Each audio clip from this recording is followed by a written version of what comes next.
Kalau kita ngomongin Zinedine Zidane, apa sih yang pertama kali muncul di kepala? Mungkin kejeniusannya, skillnya yang luar biasa, atau gol-gol ikoniknya. Tapi, percaya atau enggak, momen yang paling diingat dari karirnya malah bukan soal trofi, tapi soal satu kontroversi besar yang mengguncang dunia sepak bola. Coba deh bayangin suasananya. Final Piala Dunia 2006. Ini panggung terakhir bagi seorang legenda. Seluruh dunia nonton, nungguin perpisahan yang manis. Tapi yang terjadi malah sebaliknya. Sebuah tandukan keras ke dada lawan, kartu merah, dan karir seorang maestro berakhir begitu saja. Benar-benar anti klimaks. Nah, ini dia pertanyaan besarnya.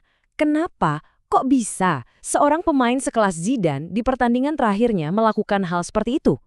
Untuk bisa ngerti tandukan itu, kita nggak bisa cuma lihat apa yang terjadi di lapangan. Kita harus gali lebih dalam. Kita perlu kenal sosok di baliknya, sejarahnya, dan apa aja yang dia yakini. Oke, yuk kita bedah bareng-bareng. Kita mulai dari pemicunya dulu. Kata-kata. Ya, provokasi yang ternyata bisa memicu reaksi sebesar itu. Jadi, apa sih yang sebenarnya diucapin di lapangan waktu itu? Satu dunia kan lihat tandukannya, tapi nggak ada yang dengar apa yang diomongin. Selama bertahun-tahun spekulasinya macam-macam. Tapi ternyata kebenarannya itu jauh lebih personal dan menyentuh luka sejarah yang sangat dalam. Nah, ini beberapa versi hinaan yang beredar, mulai dari yang kasar soal keluarganya sampai pengakuan Materazzi sendiri. Tapi ada satu istilah yang paling menonjol di sini, yang punya bobot sejarah yang luar biasa berat, yaitu Harki. Jadi gini, Harki itu bukan sekedar kata makian biasa. Ini tuh tuduhan pengkhianatan terhadap negara, leluhur, dan darah daging sendiri. Buat seorang anak imigran Aljazair kayak Zidane, kata ini benar-benar menusuk langsung ke jantung identitasnya. Biar lebih kebayang kenapa kata ini begitu menyakitkan, kita perlu mundur sedikit ke sejarah. Hubungan antara Prancis dan Aljazair itu rumit banget, penuh dengan kolonialisme dan perang berdarah. Nah, dari perang kemerdekaan inilah istilah Harki lahir dan jadi simbol pengkhianatan. Dan Zidane sendiri menjawab tuduhan ini dengan sangat tegas. Dengerin deh kata-katanya. Ini nunjukin betapa personalnya serangan itu. Ini udah bukan soal sepak bola lagi kan? Ini soal kehormatan ayahnya, warisan keluarganya, dan akar identitasnya. Tapi reaksi sekeras itu nggak mungkin cuma gara-gara hinaan doang kan? Pasti ada sesuatu dari dalam diri Zidane sendiri. Untuk memahaminya, kita perlu lihat filosofi personal yang jadi pemandu hidupnya.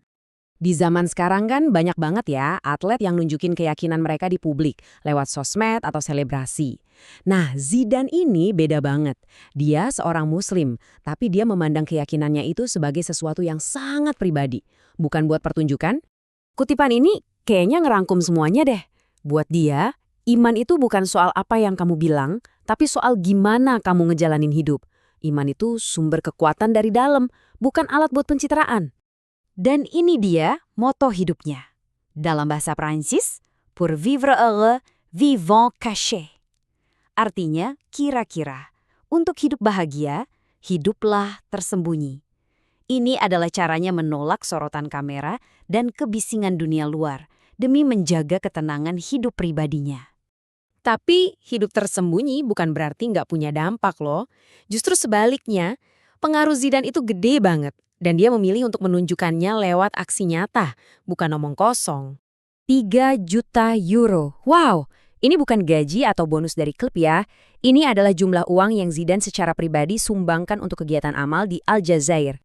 Jadi ceritanya gini, dia dapat uang 3 juta euro itu buat jadi duta Piala Dunia Qatar 2022. Dan apa yang dia lakuin? Seluruh uangnya, 100%, dia sumbangin ke yayasan amalnya yang membantu anak-anak dan keluarga miskin di tanah leluhurnya, Aljazair. Aksi nyata yang bicara lebih keras dari kata-kata. Makanya agak heran kalau dia diakui sebagai salah satu muslim paling berpengaruh di dunia. Penghargaan ini bukan cuma karena trofi, tapi karena sikapnya. Dia jadi simbol bahwa seorang anak imigran muslim bisa jadi pahlawan nasional di Prancis. Nah, semua nilai-nilai ini akarnya dari mana lagi kalau bukan dari tempat yang paling pribadi, keluarganya. Disinilah kita bisa lihat pesan pluralisme dan toleransi yang dia jalani setiap hari. Ini fakta yang mungkin gak banyak orang tahu. Zidane, seorang muslim, menikah dengan Veronique Fernandez yang keturunan Spanyol dan seorang Kristiani. Ini bukti nyata dari toleransi dan rasa hormat yang dia praktikkan dalam kehidupan pribadinya, jauh dari sorotan publik Dan yang lebih menarik lagi, lihat deh nama anak-anak mereka. Enzo, Luca, Theo, Elias.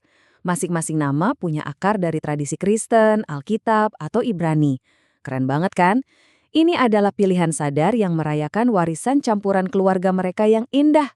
Oke, jadi setelah kita gabungin semua kepingan puzzle ini, soal hinaan, keyakinan, aksi sosial, dan keluarganya, kita mulai bisa lihat gambaran utuh siapa Zinedine Zidane sebenarnya.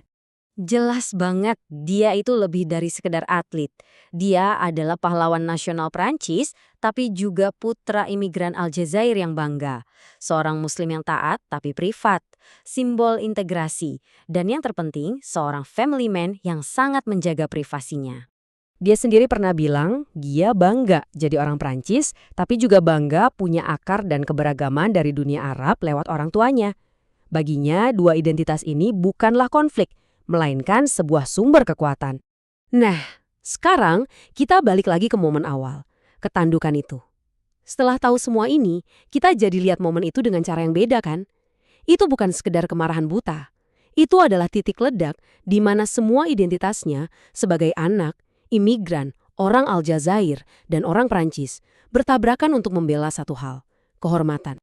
Pada akhirnya, kisah Zidane ini meninggalkan kita dengan satu pertanyaan yang relevan banget buat zaman sekarang.